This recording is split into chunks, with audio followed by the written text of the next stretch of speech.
Assalamualaikum dan salam Sarawak aku sayang, bersama saya Hafizah Munirah Mahrab.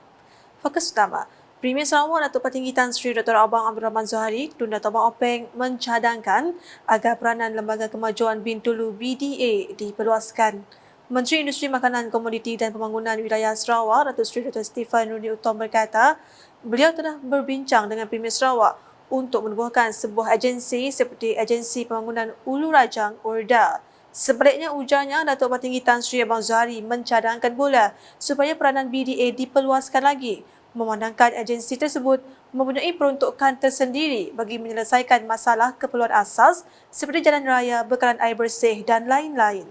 Beliau berkata demikian semasa majlis penyerahan cek projek kecil luar bandar MRP Fasa 1 2023 dan penyerahan cek MRP Program Penambahbaikan Rumah Miskin Sarawak PPRMS Fasa 2 2022 bagi kawasan Dewan Undangan Negeri Dun Kemenang di Pejabat Pertanian Bahagian Bintulu pada Ahad. Datuk Seri Dr. Stephen Rindi juga mengingatkan setiap rumah panjang yang bercadang untuk dibina semula perlu mempunyai perancangan yang teratur dan mempunyai tabung peruntukan sendiri.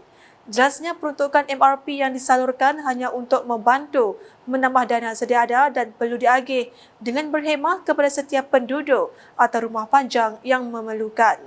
Dalam hal itu, sejumlah RM939,977 telah disalurkan kepada 39 penerima di mana 26 penerima merupakan penerima peruntukan MRP Fasa 1 tahun 2023 serta 13 penerima peruntukan MRP PPRMS Fasa 2 tahun 2022.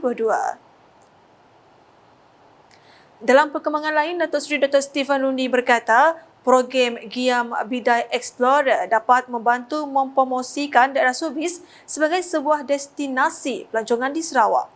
Jelasnya program ini telah dimasukkan ke dalam kalender pelancongan Sarawak pada tahun 2023 dan merupakan aktiviti pertama yang dianjurkan secara besar-besaran di kawasan berkenaan.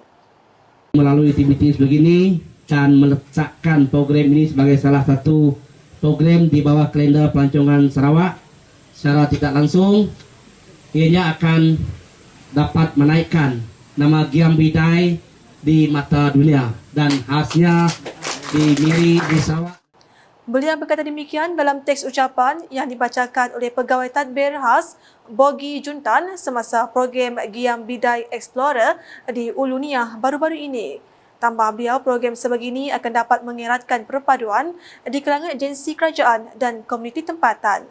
Justru Datuk Seri Dr. Stephen Rundi menyeru komuniti di Ulu Niah khasnya untuk terus melaksanakan pelbagai aktiviti yang sihat dan memberi sokongan padu dalam menjayakan aktiviti-aktiviti yang boleh menjana ekonomi di kawasan tersebut. Berita seterusnya, pertandingan Sarawak Hornbill Team Cup 2023 merupakan platform terbaik untuk mencungkil bakat pemuda dalam sukan bowling.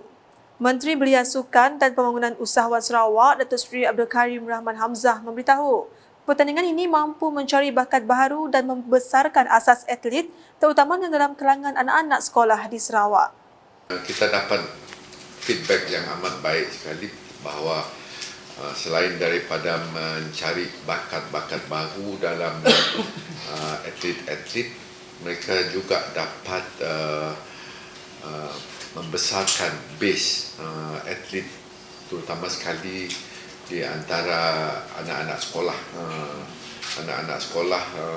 yang mana minat terhadap Sarawak 10 pin bowling itu cukup mendalam sekali.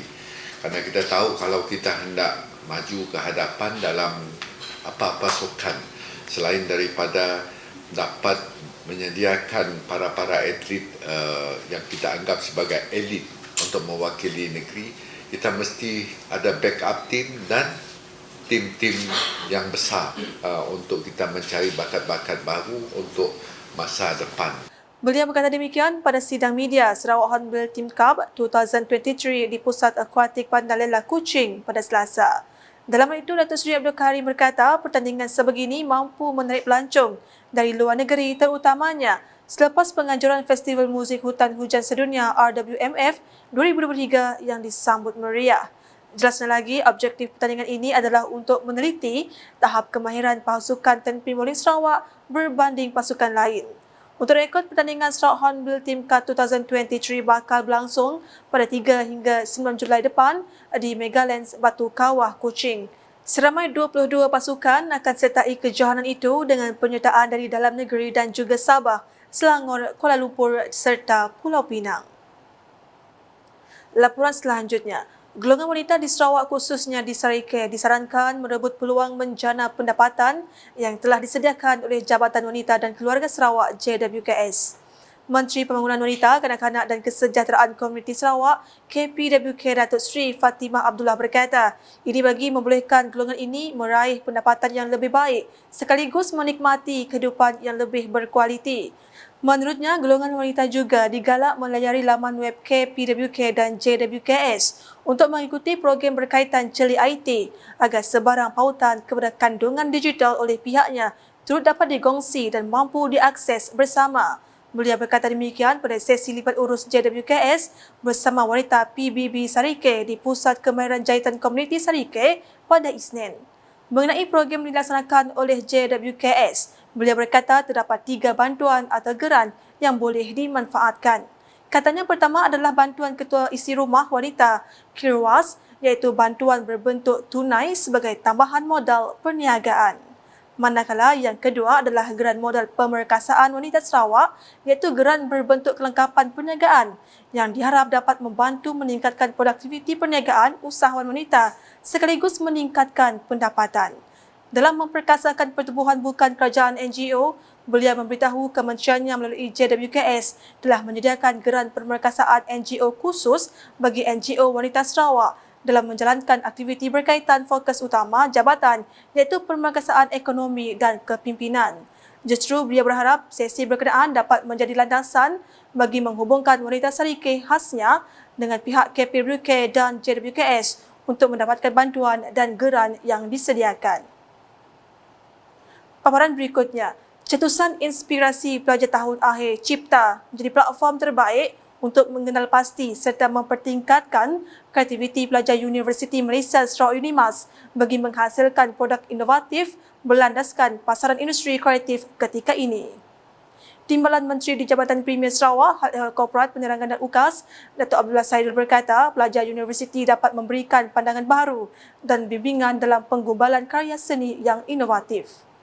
And then kalau beginilah persembahannya tadi, so saya mungkin wakil daripada TVS dan penyiaran lain, RTM, especially TVS milik kerajaan negeri dan juga MSS, Dayang, where are you? Okay. You know, we do some collaborations with student yang membuat persembahan seperti tadi. Dan juga TVS, probably you create a slot, satu slot di TVS khas untuk program satu siaran yang melibatkan universiti. Ziarah universiti, something like that. We got a lot of universiti di Sarawak dan pelbagai perkara berlaku dalam universiti. Sebuah kehidupan mahasiswa-mahasiswi juga terbentuk dalam universiti. There's a lot of story to be told, to be shared tentang kehidupan sebagai pelajar universiti. Beliau berkata demikian semasa berucap pada Majlis Perasmian Cipta 2023 di UNIMAS pada Selasa. Menanggapi kreativiti dan inovasi ini, Datuk Abdullah menekankan kepentingan kolaborasi dan saling menginspirasi sesama diri dalam dunia seni. Oleh demikian, katanya pertukaran pengetahuan dan kolaborasi antara pelajar universiti dan pelajar sekolah seni Sarawak akan saling mempengaruhi, memperkaya kefahaman budaya serta memperluas perspektif dalam seni muzik Sarawak. Untuk makluman, pameran Cipta 2023 mempersembahkan hasil usaha dan buah fikiran yang telah dicipta berdasarkan dapatan kajian dan penyelidikan projek tahun akhir PTA oleh pelajar semua program di Fakulti Seni Gunaan dan Kreatif FSGK bagi sesi 2022-2023 sebelum mereka layak bergraduasi. Dalam hal itu, Muktamar Masjid Majlis Rantau 1444 Hijrah 2023 Masihi yang bakal berlangsung pada 5 dan 6 Julai depan akan menitik beratkan aspek kelestarian. Menurut Yang di-Pertua Majlis Islam Sarawak, Datuk Misnu Taha, selaras dengan aspek tersebut pada hari kedua program yang akan berlangsung, sidang 3 memfokuskan masjid sebagai model pembangunan lestari. Dan untuk ini, tuan-tuan, kita jemput Pengurus Masjid Raja Haji Fisabilillah Cyberjaya Selangor Malaysia. Kita jemput pengurusi eksekutif Masjid Darul Khufran Singapura. Kita jemput Ketua Harian Masjid Raya Sumatera Barat Indonesia. Beliau berkata demikian semasa sidang media Muktamar Masjid Majlis Serantau 1444 Hijrah 2023 Masihi di Kuching pada Selasa. Datuk Misnu menambah tujuan lain program yang bertemakan Masjid Makmur Ummah Sejahtera ini adalah untuk menjadi platform kepada Masjid Majlis Serantau berkongsi ilmu pengetahuan berkaitan pembangunan masjid. Sambungan itu, program yang diadakan bersempena dengan sambutan 60 tahun Sarawak Merdeka ini akan disempurnakan oleh Premier Sarawak pada 5 Julai 2023 bertempat di Hotel Pullman Kuching. Manakala Majlis Penangguhan pada 6 Julai pula akan disempurnakan oleh Speaker Dewan Undangan Negeri Sarawak Tan Sri Datuk Amar Muhammad Asfia Awang Nasar. Sekian edisi malam bersama saya Hafizah Munirah. Berita lebih lanjut boleh didapati di semua platform media sosial UKAS termasuk portal ukas.sarawak.gov.my dan UKAS channel di YouTube.